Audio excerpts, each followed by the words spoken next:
Olá pessoal, tudo bem com vocês? Sejam bem-vindos para mais uma aula. Toda empresa, quando ela é aberta, ela passa a ter obrigações. Como assim, Johnny?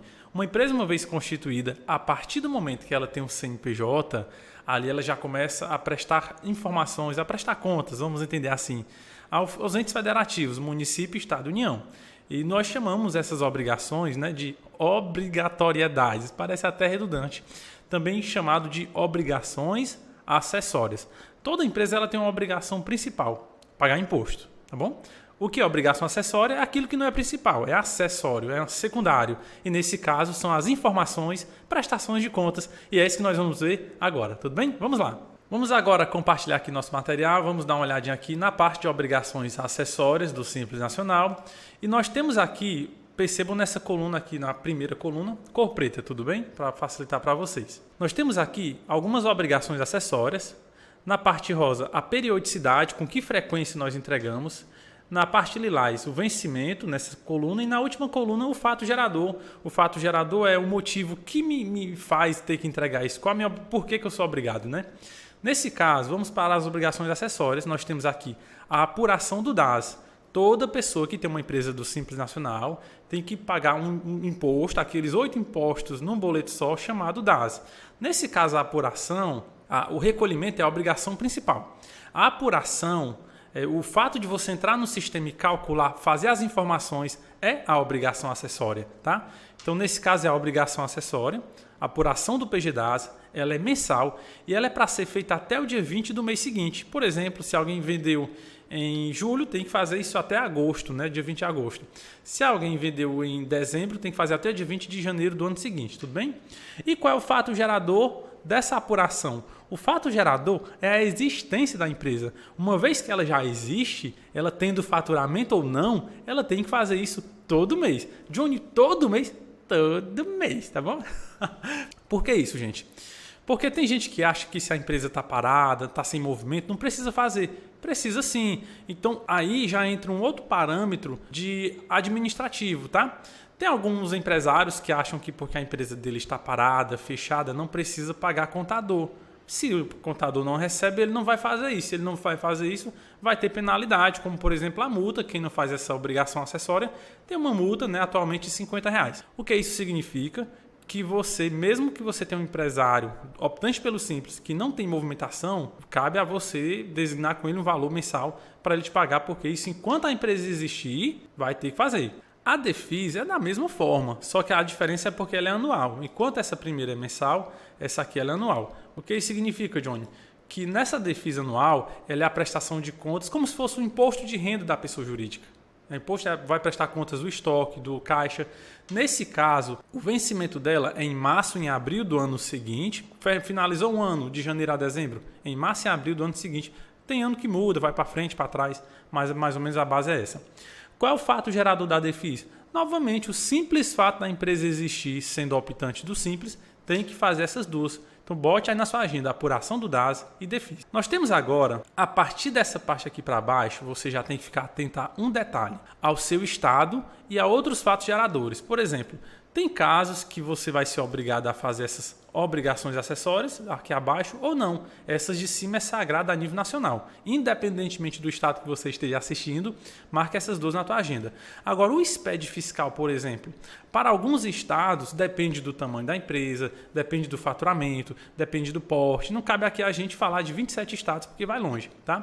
O que acontece aqui, gente? Você vai verificar com o seu estado, tá bom? Aqui nós colocamos fato gerador. Tem que verificar junto ao estado se o seu estado é obrigado ou não.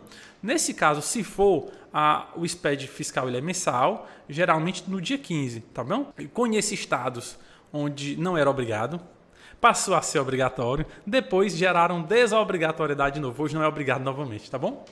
No caso, essa DSTDA é uma declaração sobre substituição tributária e diferencial de alíquota, geralmente para aquelas empresas que compram de fora de outros estados. Isso também depende do seu estado. Tem estado que mesmo a empresa comprando de fora não tem essa declaração, tá bom? Nesse caso aqui, ela seria obrigada para quem tem cadastro junto à Cefaz, junto ao ICMS, tá? Mas tem que ver se seu estado obriga ou não essa declaração. Nós temos a DCTF, muito comum no lucro presumido e no lucro real. Johnny, por que a DCTF entrou aqui? Por que Deus? Por que raios? Porque, gente, é o seguinte, a DCTF ela é mensal também. O fato gerador dela é a atividade. Dependendo da atividade, mesmo que ela seja do Simples, tem que fazer essa DCTF. Nós vamos verificar, não sei se você já viu, vai ver se pulou ou não. Na aula de anexos do Simples Nacional, você vai verificar que geralmente as empresas do anexo 4, por exemplo, construção civil. Quem é da construção civil, está no anexo 4 e o INSS ela não paga junto com o PGDAS, ela paga o INSS por fora, como se fosse uma empresa do lucro presumido, tá bom? Nesses casos onde o INSS é por fora, aí tem que fazer a DCTF. Não é muito comum no Simples Nacional, não é comum, tá bom? Muito raro, mas pode ser que você tenha um cliente que esteja obrigado, ou pegue um cliente que seja obrigado. Então você imagina, se um dia eu pegar uma construtora, construção civil, eu vou ser obrigado a fazer DCTF mesmo que ela fique no Simples. Sim, vai ser. Por último, nós temos aqui dois amiguinhos já conhecidos, figurinhas carimbadas aqui na contabilidade, né? Por exemplo, o SPED contábil, ele é como se fosse a contabilidade da empresa, o livro diário, balanço patrimonial, DRE. Geralmente quem faz SPED contábil é lucro presumido e lucro real. Meu Deus, por que uma empresa do Simples seria obrigada a fazer o SPED contábil? E a DIRF também, um está atrelado ao outro, tá? Se for obrigado, os dois são anuais, uma vez ao ano. O SPED contábil geralmente é maio e junho. E nós vamos verificar no slide posterior o motivo, tá? O fato gerador do SPED contábil. Já a DIF, ela é aquela declaração antes do imposto de renda da pessoa física.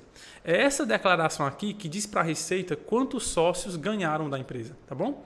Nesse caso aqui, a periodicidade dela é anual, o vencimento é fevereiro do ano seguinte e nesse caso é se tiver distribuição de lucro, tá bom? Se a empresa distribuir lucro, tem que fazer a DIF, tá ok?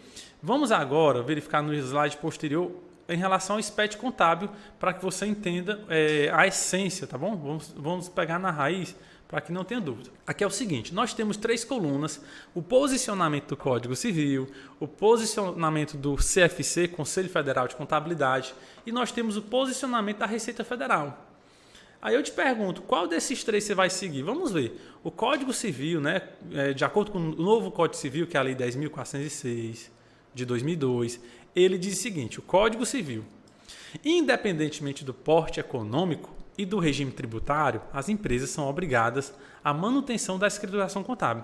De acordo com o Código Civil, sim, o Código Civil ele estabelece que é obrigado a empresa ter contabilidade. Se é para ter contabilidade, teria que fazer o SPED contábil. O posicionamento do CFC, Conselho Federal de Contabilidade, também diz que se toda empresa, independentemente do porte, se vende 360 mil, se é MEPP, né, ou grande porte, aqui não é regime tributário, tá, gente? Aqui é porte. Diz que é obrigado a ter escrituração contábil. Só que qual é o problema? Quando a gente chega na Receita Federal, que é o ente federativo, que é o responsável pelo ente federativo que cabe a ele a fiscalização, eles têm um posicionamento contrário. A Receita Federal, lá na Lei Complementar 123 de 2006, que é a Lei do Simples, lá no artigo 27, ela diz isso aqui, ó, desse jeito, opcionalmente poderão adotar contabilidade simplificada. Chega no Código Civil, diz que é obrigado.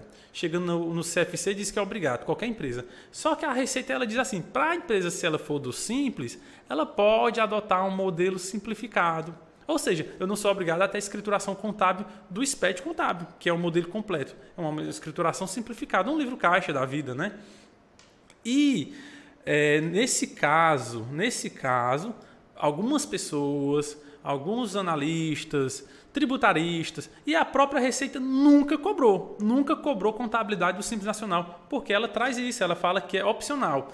Então, o que é que você vai fazer? Quando você tiver um cliente, você pergunta qual é o intuito dele com aquela empresa. Ah, eu quero participar de licitação. Toda licitação pede a contabilidade, então você vai ter que fazer. Ah, Johnny, como é que eu faço para me resguardar nesse caso? Faz um contrato com o teu cliente, se ele vai querer ou não a contabilidade, se ele vai querer só o setor fiscal e pessoal, tá bom? É bom deixar isso claro. É interessante você também entender o seguinte, se você não falar nada, subentende que é tarefa do contador fazer e aí ele pode cobrar um dia no futuro, tá bom? Nesse caso, O único posicionamento da Receita que cobra contabilidade, SPED contábil, do Simples Nacional é nos casos de distribuição de lucro acima do percentual do lucro presumido, que isso já foi conteúdo lá no curso do microempreendedor, não sei se você já viu, se não você pode dar uma olhadinha na legislação, mas por cima é o seguinte, toda empresa do Simples ela tem um limite de distribuição de lucro, tá bom? Nós temos uma aula também disso lá no nosso canal, lá no Imposto de Renda, que diz o seguinte, que dependendo do valor que você vai distribuir de lucro, aí tem que fazer a contabilidade, tá bom? Johnny, minha empresa teve um lucro de 100 mil esse ano, só que se você não tiver contabilidade, você só pode distribuir um percentual X, se tiver contabilidade, pode distribuir o lucro todo para o sócio sem pagar imposto. Nesse caso tem que ter a contabilidade, sim, tá bom? Então, gente, essas são as obrigações, tá, do Simples Nacional. Basicamente duas, né? Apurar o PGDAS todo mês e a DEFIS todo ano. As demais não são todas as empresas que precisam fazer, não são todos os estados. Caso a caso que você vai ter que analisar e também verificar junto ao seu cliente, junto ao contribuinte, aos olhos da Receita Federal, se ele deseja ou não fazer a escrituração contábil, se vai participar de licitação, se por acaso ele não tem um patrimônio muito elevado, ele não quer regularizar esse patrimônio, distribuindo lucro para lá, né? E nesse caso, se ele for distribuir um lucro acima do limite percentual, aí tem que fazer a contabilidade. Sim, tudo bem? Por enquanto é só e nós já vamos para a próxima aula.